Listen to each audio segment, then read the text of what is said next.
గౌరవనీయులు మేయర్ గారు, deputy mayor గారు, ప్రియమైన కార్పొరేటర్లు పోవాళ్ళ గారు, రాయల గారు, కమిషనర్ అభిషేక్ గారు, కమిషనర్ దత్ గారు, జిల్లా కలెక్టర్ గారు, ప్రియమైన అధికారులు, పట్టణ ప్రముఖులు, పత్రికా విలేకరులు, పెద్దలందరికీ ఉదయపూర్వక నమస్కారం. పెద్దలు చెప్పినట్లుగా మన యొక్క కష్టాన్ని మనమే కొని తెచ్చుకుంటున్నాం. ఇది ఎవరిలో చేసిన పాపం కాదు, మనం చేసిన పాపం మనకే తగులుతుంది. కాబట్టి ఈ రోజు అయిపోతుంది అని అనుకుంటే మొన్నటి మున్నేరు వరదలు మన జీవితానికి ప్రత్యక్ష సాక్ష్యం. వరద వచ్చినప్పుడు చూసుకుందాంలే, వాగు వచ్చినప్పుడు చూసుకుందాంలే, ఎవళ్ళు కాళ్ళ కూడా మనం ఆక్రమించుకొని కట్టడాలు కడితే జరిగే నష్టం ఏంటో ఇందాక సతీష్ గారు వీళ్ళు చెప్పారు. మా దాంట్లో 2 కోట్లు నష్టమైంది, 3 కోట్లు నష్టమైంది. మీ సంపాదన మొత్తం కూడా సర్వస్వం తడిసిపోయింది. కాకపోతే కలెక్టర్ గారు, కమిషనర్ గారు, పోలీస్ యంత్రాంగం మొత్తం, ప్రజాప్రతినిధులు కూడా వేయం బౌళ్ళు కష్టపడి అనుకోని వరద వచ్చింది. సామాన్యంగా 20-22 అడుగులు వచ్చేది, మీటర్లు వచ్చేది 36 మీటర్లు వచ్చింది. ఇది ఎప్పుడు కూడా మున్నేరు చరిత్రలో లేదు. గత 100 సంవత్సరాల క్రితం నుంచి లెక్కలు చూసినా కూడా అంత వరద ఎప్పుడూ రాలేదు. 85లో 86లో ఒకసారి గోదావరి అట్లా వచ్చింది. 600 గ్రామాలు మునిగిపోయినా కూడా ఒక్క ప్రాణం కూడా పోకుండా చూశారు పూజ్యులు ఎన్టీ రామారావు గారి ప్రభుత్వంలో. మొన్న కూడా అంత వరదలు వచ్చినా అధికారులు అప్రమత్తంగా ఉండి జనాన్ని మొత్తాన్ని బయటికి తీసుకొచ్చి వాళ్ళకి భోజనాలు పెట్టి వాళ్ళ ఇళ్ళు పరిశుభ్రం చేసేదాకా కూడా వాళ్ళందరినీ సొంత మనుషుల్లాగా, సొంత బిడ్డల్లాగా కాపాడి పంపించారు. అప్పుడు వాళ్ళు జాయిన్ అయ్యి కొత్త, అసలు వరద ఎటు ఉందో, రోడ్డు ఎటు ఉందో, డ్రైన్ ఎటు ఉందో కూడా చూసుకోలేని టైంలో కూడా కమిషనర్ గారు, కలెక్టర్ గారు, వాళ్ళ యంత్రాంగం మొత్తం కష్టపడి ప్రాణ నష్టం జరగకుండా, ఆస్తి నష్టాన్ని నివారించలేకపోయినా వెంటనే వాళ్ళందరూ సర్దుకునేటట్టుగా ప్రభుత్వ పరంగా, అదేవిధంగా ఎన్జిఓల పరంగా కూడా తీసుకొచ్చి మీరు అనుకున్న దానికంటే ఎక్కువ సహాయ సహకారాలు అందించారు. మళ్ళీ అటువంటి పరిస్థితి ఖమ్మానికి రాకూడదు. కాబట్టి రేవంత్ రెడ్డి గారి ప్రభుత్వంలో ఆర్థికపరమైన వెసులుబాటు లేకపోయినా, కష్టాలున్నా మనం ఖమ్మం పట్టణం, ఖమ్మం జిల్లా, తెలంగాణ రాష్ట్రంలో మొదలుపెట్టినటువంటి కార్యక్రమాలు అన్నీ పూర్తి చేయాలని, అత్యవసరమైనటువంటి కలెక్టర్ గారు చెప్పినట్లుగా పల్లెల నుంచి పట్టణాలకు ఎక్కువ మైగ్రేషన్ జరుగుతుంది.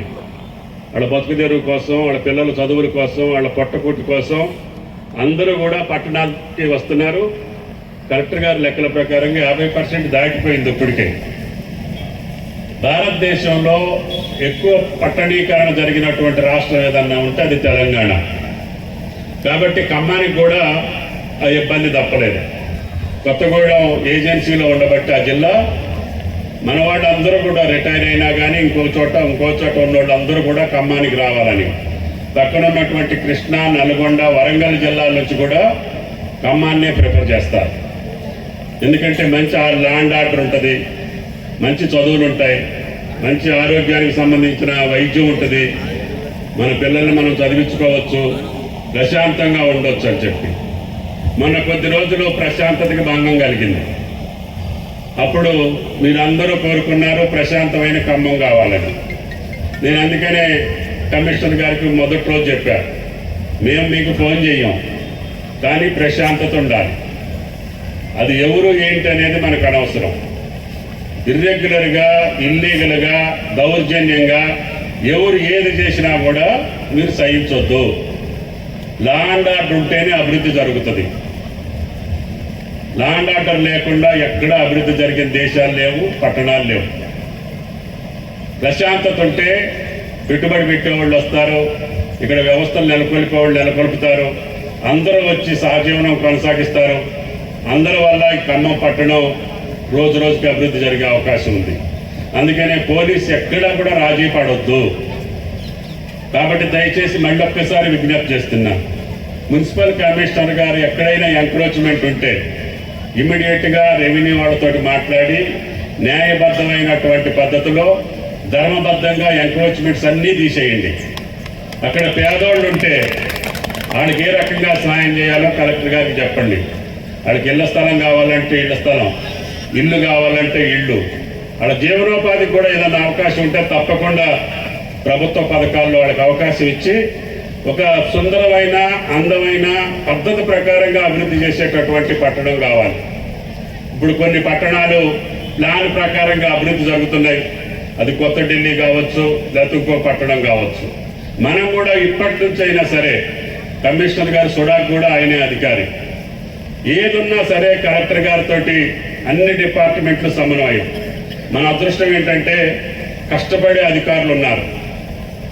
దయచేసి మీరు చేపించుకునే చొరవ ఉండాలి, మీ దగ్గర చేపించుకునేటటువంటి పద్ధతి ఉండాలి. చేపించుకునే పనుల్ని కలెక్టర్ల మీద అధికారుల మీద ఒత్తిడి తీసుకొచ్చి మంచి పనులన్నీ పూర్తి చేసుకోండి. ఒకవేళ మీరు తప్పు చెప్పినా కూడా అది చేసే పరిస్థితి లేదు. కాబట్టి దయచేసి మంచి అధికారులు ఉన్నప్పుడు మంచి పనులు 4 చేసుకుంటే ఖమ్మం పట్టణం సుదీర్ఘకాలం మంచిగా ఉండే అవకాశం ఉంటుంది. ఈ డ్రైన్కి సంబంధించి ఎస్సీ గారు రంజిత్ గారు ఎక్కడో చివరి నుంచి మొదలు పెట్టాలి. 9 కిలోమీటర్లు, ప్రతి కిలోమీటర్లో కూడా 2-3 మిషన్లు ఉండాలి. ప్రతి కిలోమీటర్లో కూడా. మీరు ఇందాక 9 కిలోమీటర్లు రాజీవ్ కెనాల్ ఎట్లా తవ్వాం, 18 మిషన్లు పెట్టారు. కాకపోతే ఇంకో 18 మిషన్లు పెట్టమని. నువ్వు కూడా ప్రతి సెగ్మెంట్లో కూడా మిషన్లు ఉండాలి. ముందు ఎర్త్ వర్క్ అయిపోతే నీకున్నది కరెక్ట్గా నాకు తెలిసి 3 నెలలే. 3 నెలల్లో పూర్తి కాకపోతే నీకు ఇబ్బంది, ప్రజలకు ఇబ్బంది. నీకు ఏ సహకారం కావాలన్నా రాష్ట్ర ప్రభుత్వం ఏదన్నా ఉంటే ఇమ్మీడియట్గా కలెక్టర్ గారికి చెప్పండి. ఇక్కడ ఏదైనా సమస్య ఉంటే కమిషనర్లు 2 ఉన్నారు మీ దగ్గర, మున్సిపల్ అండ్ పోలీస్. ఎవరైనా ఆటంకాలు కలగచేస్తే వాళ్ళకి ఏం చేయాలో ధర్మబద్ధంగా చేద్దాం. అయినా సరే ఫోర్స్ఫుల్గా అయినా సరే తీసేస్తాం, ఫోర్స్ఫుల్గా అయినా తీసేస్తాం. ఇక్కడ మొఖమాటం లేదు. కాబట్టి దయచేసి అందరినీ మెంటల్గా ప్రిపేర్ చేయండి. అధికార యంత్రాంగం కావచ్చు, ప్రజాప్రతినిధులు, కార్పొరేటర్లు కూడా. ర్యాంపులు కూడా రోడ్డు మీదకి వేస్తున్నారు కమిషనర్జీ. అన్నిటినీ ఒక్కొక్క రోడ్లో ర్యాంపులన్నీ తీపిచ్చేసి డ్రైన్స్ అన్నీ పర్ఫెక్ట్గా పెట్టండి. ర్యాంపులు వాళ్ళ భూములు వాళ్ళ ఇంట్లోకి ఉండాలి, రోడ్డు మీదకి ఉంటే కష్టం అవుతుంది. అదేవిధంగా రైల్వే స్టేషన్ రోడ్డు వైడనింగ్ అడుగుతున్నారు. ఇంకొక road Potti Sriramulu road widening అడుగుతున్నారు. ప్రజలే వచ్చి అడుగుతున్నారు, మా రోడ్డు ఎడల్పు చేయండి, మా రోడ్డు ఎడల్పు చేయండి అని. నిన్న ఆర్డీఓ ఆఫీస్ రోడ్డు కొద్దిగా మీరు డివైడర్స్ తీస్తేనే పెద్ద హ్యాపీగా ఉన్నారు. అంటే అనాలోచితంగా మనం అభివృద్ధి చేస్తే, మన అవసరం కోసం అభివృద్ధి చేస్తే ప్రజలు మెచ్చరు. ప్రజల అవసరం కోసం, ప్రజల కోరిక కోసం, ప్రజల యొక్క సౌకర్యం కోసం అభివృద్ధి చేయాలి. మన అభివృద్ధి కోసం అభివృద్ధి చేస్తే అది ముందుకు వెళ్ళిపోద్ది. కాబట్టి దయచేసి అధికారులు పట్టుదలతోటి, నిబద్ధతతోటి కష్టపడే అధికారులు ఉన్నారు. కాబట్టి కార్పొరేటర్లకి ప్రత్యేకంగా మనవి, పాత ప్రభుత్వంలో మేము ఇట్లే చేసాం, ఇప్పుడు ఇట్లే చేస్తామంటే కుదరదు. అది కూడా చెప్తున్నా. వాళ్ళతోటే చేపియాలా, పాత వాళ్ళే ఉండాలంటే అది కూడా కుదరదు. జిల్లా కలెక్టర్ గారికి పనిచేసేవాడు ఎవడో, కమిషనర్ గారికి పనిచేసేవాడు ఎవడో, పోలీస్ కమిషనర్కి పనిచేసేవాళ్ళు ఎవడో, వాళ్ళకి రోజువారీ వైరం ఉంటుంది. మీకు కూడా కార్పొరేటర్లుగా మీ డివిజన్లో ఎవరు పార్టీకి పనిచేశారు, పనిచేయలేదు, మీకు వైరం ఉంటుంది. అట్లాగే అధికారులు కూడా వాళ్ళ డిపార్ట్మెంట్లో ఎవడు కరెక్ట్ కాదో చేస్తారు. వాళ్ళకేమి సొంతానికో కక్షతోటో కార్పణ్యంతోటో మార్చరు. ఈయన అక్కడ మార్చారు, ఆయన ఇక్కడ మార్చారు అని అంటే వాళ్ళ కోసం కాదు, మన కోసం, పని కోసం, అభివృద్ధి కోసం వాళ్ళు చర్యలు తీసుకుంటారు. వాళ్ళకి ఫ్రీ హ్యాండ్ ఇవ్వాలి. అధికారులు ఎవడన్నా తప్పు చేస్తే వాళ్ళ దృష్టికి తీసుకుపోండి. అంతే తప్ప పనిచేసేటటువంటి అధికారుల్ని మనం ఇబ్బంది పెడితే మళ్ళీ మనం పాపం చేసిన వాళ్ళం అవుతాం, నష్టం చేసిన వాళ్ళం అవుతాం, ఖమ్మానికి కష్టాలు తెచ్చిన వాళ్ళం అవుతాం. కాబట్టి నా జీవితంలో 40 సంవత్సరాల్లో నేను ఈ అధికారి ఉండాలి, ఈ అధికారి వద్దు అని నేను ఇంతవరకు ఫోన్ చేయలేదు. మీ పోలీస్ స్టేషన్లో కూడా నేను ఇంతవరకు 40 సంవత్సరాల్లో ఫోన్ చేయలేదు. కాబట్టి దయచేసి మీరు కూడా అర్థం చేసుకోవాలి. మంచి కాకపోతే ఇది పొరపాటు అండి అని మీరు రిప్రజెంట్ చేయండి, మంచి చేయించండి తప్ప వాళ్ళు చేసింది కరెక్టా కాదా, కరెక్ట్ అయితే మనం కూడా తలొచ్చి దానికి మనం పనులు చేయించుకునేటటువంటి విధానంగా, ముఖ్యంగా కార్పొరేటర్లు ఏ పార్టీ పెద్దలైనా సరే ఇష్టం వచ్చినట్టుగా ఎన్నికలు వస్తాయి అంటే జెండాలు పట్టుకొని ఎవడు భూమి వాడి మీద జెండాలు బాతటం కాదు. ఇర్రెగ్యులర్గా ఎవరిని ఎక్కడికి పోనీయం. ప్రభుత్వ భూములు ఉంటే కలెక్టర్ గారు ఇస్తారు, పేదోళ్ళకి ఇస్తారు. కాంగ్రెస్ పార్టీ వెళ్ళి జెండాలు బాతేది, కమ్యూనిస్ట్ పార్టీలు వెళ్ళి జెండాలు బాతేది, అది కరెక్ట్ కాదు.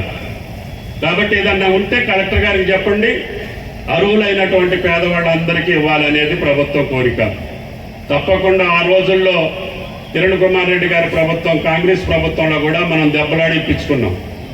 ఎప్పుడు కూడా భూమి మీదకి వెళ్ళి ఆక్రమించుకొని అన్యాయంగా ప్రభుత్వ భూములో, వక్ఫ్ భూములో, భూదానం భూములో ఆక్రమించుకొని ఆడ దగ్గర వసూలు చేసి పార్టీల పేరు చెప్పి పార్టీల ద్వారాగా కొంతమంది బాగుపడి ఆడ నష్ట కష్టాలు పెట్టి అసలు ఆడ కరెంట్ ఇచ్చింది తప్పు, మంచినీళ్ళు ఇచ్చింది తప్పు, అక్కడ ఉంచింది తప్పు.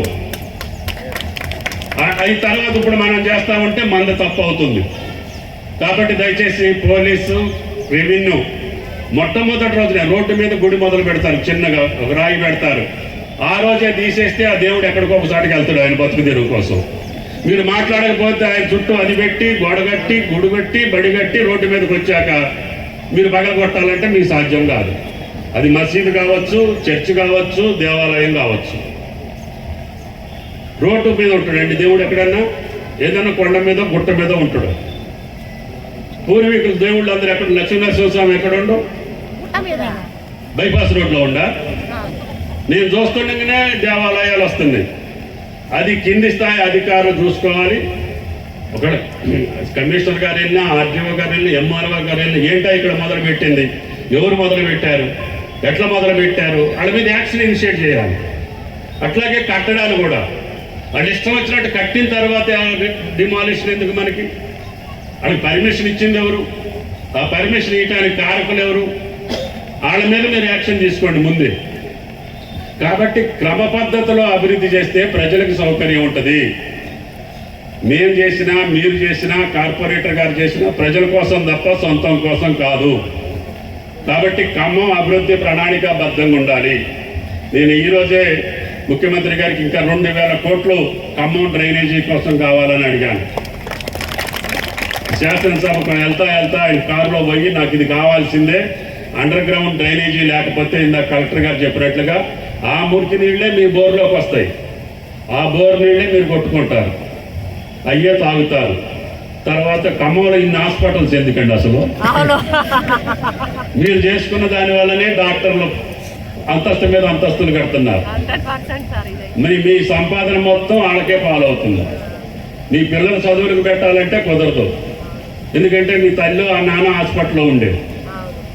కాబట్టి దయచేసి మీ కుటుంబం ఆరోగ్యంగా ఉంటే మీ సంపాదన మీ జేబులో ఉంటుంది. ఆరోగ్యంగా ఉండాలంటే మురికి కాలంలో ఉండకూడదు. పట్టణం పరిశుభ్రంగా ఉంటే, మీ యొక్క ఇంటి పరిసరాలు శుభ్రంగా ఉంటే, మీ పక్క పెద్దన 3 అంతస్తుల డాబా ఉంటుంది, పక్కనే ఖాళీ స్థలంలో పందులు, మురికోపం. ఎందుకు మీరు 3 అంతస్తుల బిల్డింగ్ మీరు చావటానిక? ఆయన ఎవడో పిలిచి ఆయన అది లెవెల్ చేసి నీళ్లు నిలవకుండా చూసుకోవచ్చు కదా. అది కూడా కలెక్టర్ గారే వచ్చి చేయాలి, అదే కూడా మంత్రి గారే వచ్చి మా మురికి నీళ్ళు ఉండకుండా చేయాలి, మా దోమల్ని మున్సిపల్ కమిషనరే వచ్చే చంపాలి, మేయర్ గారు కూడా పందులు దోలాలంటే ఎట్ట కుదురుతుంది? కాబట్టి దయచేసి ఎవడో దాడు చూసుకోండి, ఎవరింటి కాడన్నా శుభ్రంగా పెట్టుకోండి. ఇందాక పూణే వెళ్ళొచ్చారు, మనం కూడా తడి చెత్త వేరే పెట్టమన్నాం, పొడి చెత్త వేరే పెట్టమన్నాం. మున్సిపాలిటీ వాళ్ళు పాపం ఎవరన్నా తల్లి 2 పట్టుకొస్తే వీడు 2 కలిపి ఒకటే ట్రక్కులో వేసి పట్టుకెళ్తాడు. మరి అది పచ్చ బొట్ట ఎందుకు, నీలం బొట్ట ఎందుకు, అసలు బొట్టలు ఎందుకు? మీరు వెహికల్లో వేసేటప్పుడు మళ్ళీ 2 కలిపి వేసే కాడికి మీరు సపరేట్ చేసేది ఎందుకు? అదే పచ్చి చెత్త అయితే తెల్లారి పాటికి దాన్ని ఎరువు చేయొచ్చు. పూల మొక్కలకు వేసుకోవచ్చు, కూరగాయల మొక్కలకు వేసుకోవచ్చు. ప్రతి డాబా మీద కూడా ఇలా కూరగాయలు పెంచుకునేటట్టుగా టెర్రస్ గార్డెన్ ఆడవాళ్ళందరూ కూడా ఇంటి మీదనే పెంచుకుంటారు కూరగాయలు. అందరూ అలవాటు అవ్వాలి, మంచి ఆహారానికి అలవాటు అవ్వాలి. అమ్మేవాడు అంతా మందులు కొట్టే పట్టుకొస్తాడు, మురికి కాలంతో నీళ్ళతోటే పండించుకొస్తాడు. మీరు తినే తిండి మంచిది కాదు, మీరుండే స్థలం మంచిది కాదు. అందుకని నేను ఎప్పుడైనా ఊరు బయటే ఉంటుంటా, లేకపోతే మీరు వదిలిపెడితే ఇంటికి పోతా, పొలంలోకి పోతా. ఎందుకనంటే పరిశుభ్రంగా ఉండట్లేదు. ఎన్నిసార్లు చెప్పినా కూడా ఏదో మా కోసం చెప్పినట్టు అనుకుంటున్నారు. మా కోసం అక్కర్లా, మా నియోజకవర్గం పరిశుభ్రంగా ఉంది, మా జిల్లా మంచిగా ఉంది, మా రాష్ట్రం మంచిగా ఉంది, దేశంలో అందరూ చెప్పుకునేటట్టుగా ఉండాలి. మన పదవి కానీ, మన క్రమశిక్షణ కానీ, మన పట్టణం కానీ. కాబట్టి దయచేసి ఈ పట్టణానికి ఎన్ని సౌకర్యాలు కావాలో అన్ని సౌకర్యాలు ముఖ్యమంత్రి గారి మీద దెబ్బలాడి ఈ జిల్లా అభివృద్ధి కోసం నాకున్న అవకాశాన్ని శ్రీరామచంద్రుడి దయ వల్ల 24 గంటలు కష్టపడి పనిచేస్తా. మీరందరూ సహకరించండి. మీటింగ్కి రమ్మంటే 4:30 అంటే 5ంటికి వస్తే మీతో ఎవరు వస్తారు? ఏరి ప్రజలేరి? మీరు ప్రజలకు చేస్తామనే విశ్వాసం, నమ్మకం ఉండాలి నాయకుడి దగ్గర. ఆ నాయకుడు వస్తే మనకి పని జరుగుతుందనే నమ్మకం ఉంటే వస్తారు. దాని తొట్టికి మేకప్ చేసుకొని వస్తే ఉపయోగం ఏముంది? మీకు డివిజన్ బాగుపడదా, మీరు బాగుపడరు. కాబట్టి దయచేసి ప్రజాప్రతినిధులు కావాలనుకున్న వాళ్ళందరూ త్యాగం చేయాలి, కష్టపడాలి. చిత్తశుద్ధితో ఉంటే ప్రజలేమన్నా ఆదరిస్తారు. కాబట్టి డబ్బులుంటే మీరు గెలవరు, పని చేస్తే గెలుస్తారు. కాబట్టి దయచేసి రేపు కార్పొరేటర్లు కావాలన్నోళ్ళు కూడా ఈ రోజు నుంచే ఒళ్ళు ఉంచండి. ఇప్పుడు ఉన్నోళ్ళు కూడా ఒళ్ళు ఉంచకపోతే ఇంతే సంగతులు. ప్రజలు ఎవరు కావాలనుకుంటే వాళ్ళే ఉంటారు. కాబట్టి దయచేసి ఏ పదవి కూడా శాశ్వతం కాదు. ఉన్న 4 రోజులు, ఇప్పుడు కలెక్టర్ గారు సంవత్సరం అయింది, ఇంకో 2 సంవత్సరాలు అయితే ఆయన ఎక్కడేస్తారు. ఆయన ఎందుకు చేయాలి? ఆయన ఏం చేయకపోయినా ఆయన జీతం వస్తుంది. కానీ వాళ్ళు ఎందుకు కష్టపడుతున్నారో మీరు అర్థం చేసుకోవాలి. వాళ్ళ జీవితంలో వాళ్ళ తల్లిదండ్రుల దయ వల్ల, ఈ సమాజం వల్ల జిల్లా కలెక్టర్ అయ్యాననేటటువంటి దానికి అర్థం ఉండాలి. ఇన్ని లక్షల మందిలో, ఇన్ని కోట్ల మందిలో నాకు ఈ అవకాశం వచ్చింది. నేను ఈ రాష్ట్రం కోసం, ఈ ప్రజల కోసం కష్టపడాలనే తపనతో కష్టపడుతున్నారు. వాళ్ళ తపన్ని, వాళ్ళ యొక్క ఆలోచన విధానానికి అనుగుణంగా మనం సహకరిస్తే తొందరగా అయిపోతాయి. ఒక్కళ్ళ అడ్డం పడ్డా కూడా ఈ డ్రైన్ మొత్తం 9 కిలోమీటర్లు ఒక్కళ్ళు కోర్టుకు పోయినా కూడా కాదు. కాబట్టి మీరున్నటువంటి ప్రజాప్రతినిధులు కానీ అందరూ ఒప్పించి, గతంలో మొన్న వచ్చిన వరద ఎంతవరకు అయితే గతంలో పోయేదో అంత భూమిని తీసేసి చివరి నుంచి మొదలు దాకా డిపార్ట్మెంట్ని కలెక్టర్ గారు ప్రతి వారం మీరు రివ్యూ చేసి మున్సిపల్ కమిషనర్ని అడుక్కుంటూ తప్పకుండా వర్షాకాలానికి ముందే దీనికి ఒక రూపం తీసుకురాకపోతే చేసిన దానికంటే చేయిందా మీరు సగం చేస్తే మాత్రం ఇబ్బంది పడతాం. కాబట్టి రేయంబౌళ్ళు అయినా సరే, రంజిత్ గారు ఆ ఏజెన్సీ ఎవరో నాకు తెలియదు, రేయంబౌళ్ళు ఫ్లడ్ లైట్స్ పెట్టైనా సరే చేయాల్సిందే. కాబట్టి దయచేసి అది మనసులో పెట్టుకొని ఈ కార్యక్రమాన్ని పూర్తి చేస్తే, ఇది పూర్తి చేయగానే నీకు 2000 కోట్లు తీసుకొస్తా ఖమ్మానికి. అది మీ ఇష్టం. ఈ 250 కోట్లే కాదు, 2500 కోట్లు తీసుకొస్తా. అది నీ పనితనం మీద ఉంటుంది. కాబట్టి దయచేసి కమిషనర్ గారు, కలెక్టర్ గారు సహకారం తీసుకొని, ప్రజాప్రతినిధుల సహకారం తీసుకొని అందరూ పనిచేసే మనుషులు ఉన్నారు కాబట్టి ఈ పనులు పూర్తి చేస్తారనే విశ్వాసం, నమ్మకం ఉంది. అందరికీ నమస్కారం. Thank you.